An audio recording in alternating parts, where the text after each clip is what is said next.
If you guys want NFL videos every single day around NFL free agency, trade rumors, draft, and of course everything else, hit that big red button and subscribe. That way you guys don't miss out. The NFL offseason is here, and so is our daily coverage of everything around the NFL.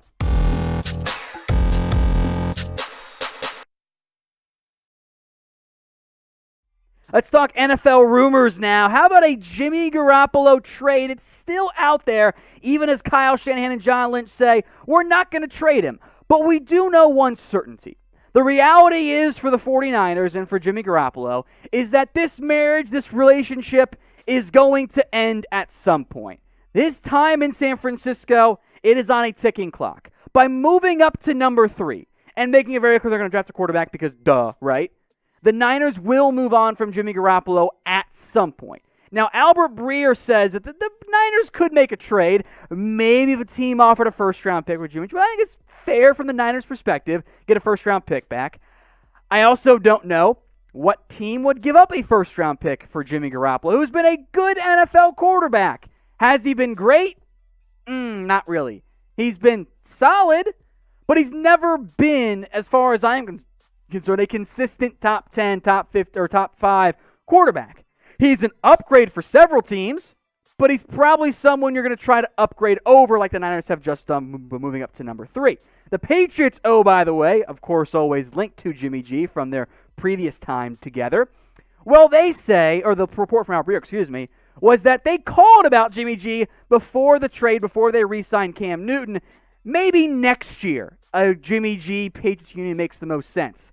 This offseason, I kind of wonder if the Niners are actually being honest and plan on keeping Jimmy Garoppolo on this team, which is interesting, right? So what do you guys think the Niners will end up doing? I am unconvinced they'll keep him, but if they don't get a good offer, just wait. Could move on next year, right? So what do you think is going to happen to Jimmy G and the Niners this offseason? This is going to be the pinned comment on today's video. So you get the ad break here on YouTube, scroll on down and get your votes in. It's 1 for yes or 0 for no. Let's go Patriots trade talk, different angle now. Stephon Gilmore, his future, also coming in here from Albert Breer. The Patriots could, instead of choosing to pay or trade Gilmore, they could look to extend him. Now, as you guys all know who watch the show, Gilmore's been linked in trade rumors for months now. That makes perfect sense, right? He's in the last year of his contract. And Breer, and I agree with this, says he doesn't think Gilmore will play out the last year. That the Patriots will make some type of decision. Either trading Gilmore or extending Gilmore. Breer says Gilmore's open to re-signing with the Patriots. I think that makes sense.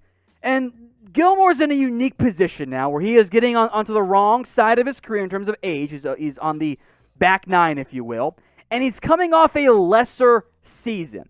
Now, 2019, the Defensive Player of the Year, and for good reason, no doubt, not the same guy this past season. The pass breakups, interceptions all plummet. The yards per target, it all goes way up. He was not as good in 2020. And that's fine. He was a bit banged up, coming off the quad injury too. But Gilmore is going to look for a massive contract. Now, I don't think he should or will get Jalen Ramsey type money, but he's not that different in age from Darius Slay. I think he could get $17 million on maybe a 2 or 3 year deal or 4-year deal if you want to go long and backload it. I think that's all very reasonable for Stephon Gilmore. And oh, by the way, Patriots also have to pay J.C. Jackson in the not-too-distant future. So all of a sudden, for the Patriots, well, you got to make some decisions at the cornerback market. Even to just pay both guys, they might not want to do that. So let's say you're Bill Belichick, you're in charge of New England. What are you going to do with Stephon Gilmore? Type T for trade or type in E for extend. You're in charge. What are you doing to make your team best? I.e., if you want Gilmore, you should type in E for extend and not T for trade him to your favorite team. Get your votes in. T for trade, E for extend. Sam Darnold trade. Could he go to the Denver Broncos? So NFL Network's draft expert, Daniel Jeremiah, thinks, and I want to emphasize the thinks part, that the Broncos and Panthers are the 2 teams that could still be in the mix right now for Sam Darnold. At this point, I think it is very, very obvious that the Jets are going to go quarterback at number 2 overall. It is probably going to be Zach Wilson, but it's going to be a quarterback to kick things off. Like, that is the route they're going to go and pursue, right? Now, ESPN, Kimberly Martin, has mentioned that, hey, Jets could keep Darnold and a rookie. And then Kimberly Martin also said that there's like maybe a 3rd-round pick is the value for Darnold, which I think makes a lot more sense than the late 1 buzz that we'd heard for Darnold, which just doesn't make any sense to me whatsoever. But focusing on the Broncos side of things now here, it's interesting, right? This is what Daniel Jeremiah had to say. We were waiting on the Watson thing, and it looks like with everything going on there right now, that's not going to happen. So I think the only domino left to fall would be Darnold. You poke around, and it seems like Denver and Carolina are the 2 teams kind of in that conversation. I think the kind of part is important there, because I genuinely do not get the pure love that some in NFL media have for Sam Darnold. And I know he was a former top 5 pick, and I know he's young, and he was good at USC, and was in a bad spot. He's been bad. Sam Darnold, in his NFL career, has regressed from year 1, admittedly worst players around him, and has never consistently shown anything that says, this is our franchise guy. There has not been a moment yet in the NFL where you go, for a sustained period of time, you go, yes, this is our dude.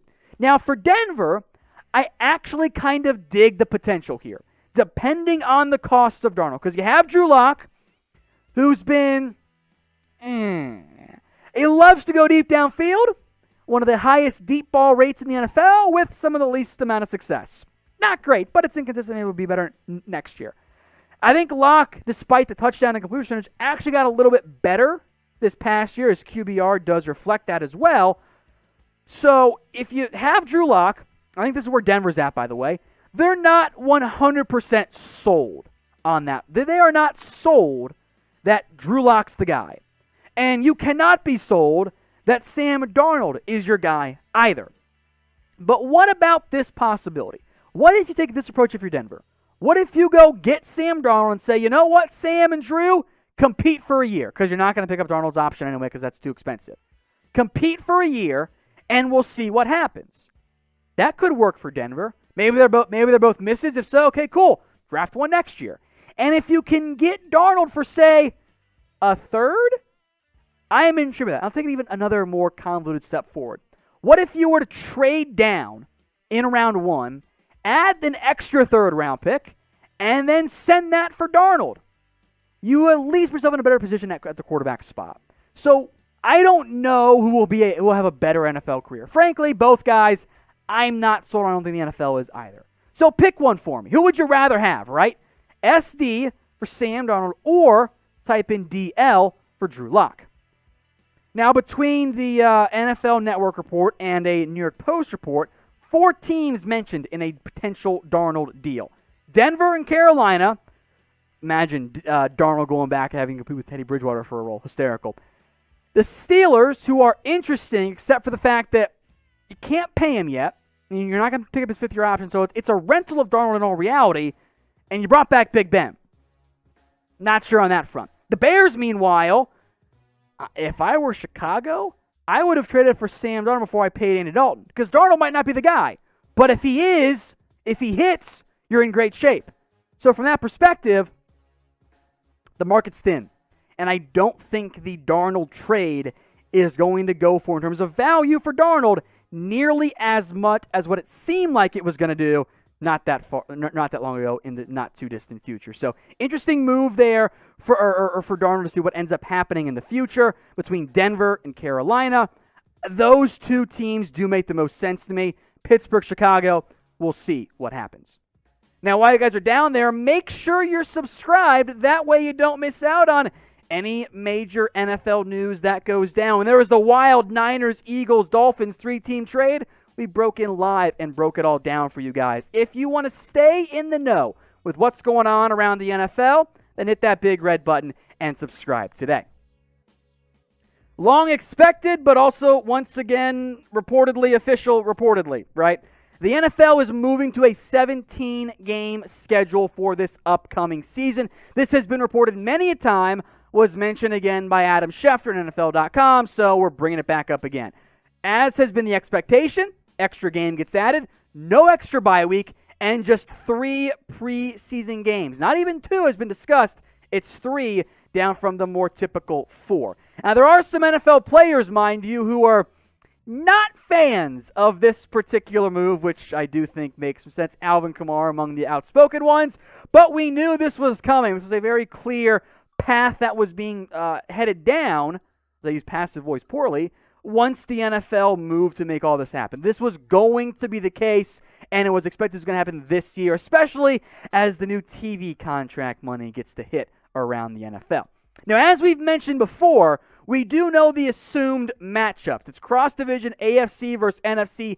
AFC expected to host in this upcoming 2020 season, and then it flips for 2022. So it's Washington at Buffalo, Giants at Miami, the Cowboys at the Patriots, Eagles at the Jets. Of course, it's matched up based on where they finished last season. So number 1 seed versus number 1, number 4 versus number 4, all that good stuff. Fun matchup, by the way, Seahawks at the Steelers. Ooh, that's an interesting, juicy matchup. Rams at the Ravens, Cardinals at Browns, Niners at Bengals. Who will start at quarterback? I guess we'll find out. The Saints at the Titans, the Bucks at the Colts, Brady versus Wentz, the Panthers at the Houston Texans, and the Falcons at the Jacksonville Jaguars, which is not the most appealing option ever. I think the best matchup of these new extra 17-game matchup, the Packers at the Chiefs. Man, that one should be a primetime game. That's awesome football. The Bears take on the Raiders, which I'm very intrigued by because it's the Khalil Mack revenge game.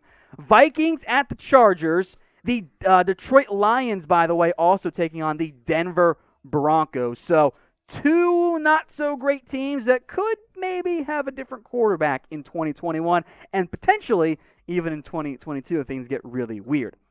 So what do you guys think about the assumed 17-game season? Do you like this? Is this a path that you think the NFL should be going down?